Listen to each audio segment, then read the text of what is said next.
കായംകുളം പെരിങ്ങാല പഴയ പോസ്റ്റ് ഓഫീസിന് സമീപം കൂട്ടിയിട്ടിരുന്ന ഉണങ്ങിയ മരങ്ങൾക്ക് തീപിടിച്ചത് പരിഭ്രാന്തി പരത്തി. പ്രദേശവാസികളുടെ സംയോജിതമായ ഇടപെടലിനെ തുടർന്ന് വൻ അപകടം ഒഴിവായി. കായംകുളം ഫയർഫോഴ്സ് എത്തുകയും തീ അണയ്ക്കുകയും ചെയ്തു. കായംകുളം പെരിങ്ങാല പഴയ പോസ്റ്റ് ഓഫീസിന് സമീപം കൂട്ടിയിട്ടിരുന്ന ഉണങ്ങിയ മരങ്ങൾക്ക് തീ പിടിച്ചത് പരിഭ്രാന്തി പരത്തി. സമയോചിതമായ ഇടപെടലിനെ തുടർന്ന് വൻ അപകടം ഒഴിവാക്കുകയും ചെയ്തു. തീ ആളിപ്പടരുന്നത് കണ്ട് ഓടിയെത്തിയ സജിദേവ്, ബിജേഷ്, 17ാം ward councillor Biju, R Rajmohan, Chandrabhanu എന്നിവർ ചേർന്ന് തീ അണയ്ക്കുവാൻ ശ്രമിച്ചുവെങ്കിലും കൂടുതൽ അപകടമാകുന്ന അവസ്ഥയിൽ കായംകുളം ഫയർഫോഴ്സിനെ വിവരമറിയിക്കുകയും അവരെത്തി തീ അണയ്ക്കുകയുമാണ് ഉണ്ടായത്. തുടർന്ന് വേനൽക്കാലത്ത് ഇത്തരം അപകടങ്ങൾ ഉണ്ടാകാതിരിക്കുവാൻ ശ്രദ്ധിക്കേണ്ട കാര്യങ്ങൾ ഫയർഫോഴ്സ് ഉദ്യോഗസ്ഥർ വിശദീകരിച്ചു.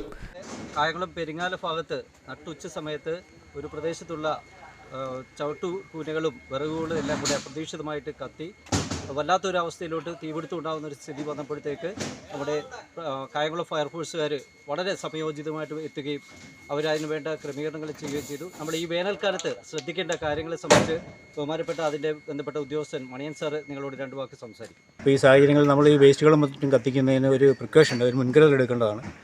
അങ്ങനെയുള്ള വേസ്റ്റുകൾ കത്തിക്കുന്ന സമയങ്ങളിൽ കുറച്ച് വെള്ളം അല്ലെങ്കിൽ ജലം എത്താനുള്ള, അങ്ങനെ തീപിടുത്തം ഉണ്ടാകുന്ന സമയങ്ങളിൽ അത് കെടുത്താനുള്ള ഒരു സാഹചര്യം, അതായത് ആളിപ്പുഴ പടർന്നു പോകാനുള്ള സാധ്യത ഉണ്ട്.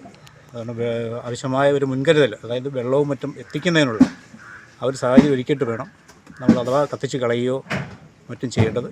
അത് സാറേ, ഇത് അപ്രതീക്ഷിതമായിട്ട് ഇങ്ങനൊരു തീപിടുത്തം ഉണ്ടായിക്കഴിഞ്ഞാൽ ഫയർഫോഴ്സിനെ വിളിക്കുന്നതിന് എന്തെങ്കിലും റെസ്ട്രിക്ഷൻ എന്തെങ്കിലും ഒന്നും തന്നെ അങ്ങനെയുള്ള ഫീസോ കാര്യങ്ങളോ ഒന്നും തന്നെ ഇല്ല. ഏത് സമയം എന്തുണ്ടായാൽ തന്നെയും അപ്പോഴും തന്നെ 101 വിളിക്കുക. അതുപോലെ തന്നെ നമുക്ക് ലാൻഡ് ലൈൻ ഉണ്ടായിരിക്കും, 24 42 101 ഈ നമ്പറാണ്. അപ്പം അത് ഏത് ഭാഗത്തായാലും അതാത് അപകടം ഉണ്ടായ ഭാഗങ്ങളിലുള്ള നിലയത്തിലേക്ക് വിളിച്ചാൽ അടിയന്തരമായിട്ട്. ഇനി ഒരുപക്ഷെ നമുക്ക് 101 വിളിച്ചാൽ കിട്ടിയില്ല എന്നുണ്ടെങ്കിൽ 100ലേക്ക് വിളിക്കണം. അപ്പോൾ അവിടെ നമുക്കുള്ള മെസ്സേജ് പാസ് ചെയ്യും. അപ്പോൾ ഇതിന് മറ്റ് ഫീസോ കാര്യങ്ങളോ ഒന്നും തന്നെ ഇല്ല.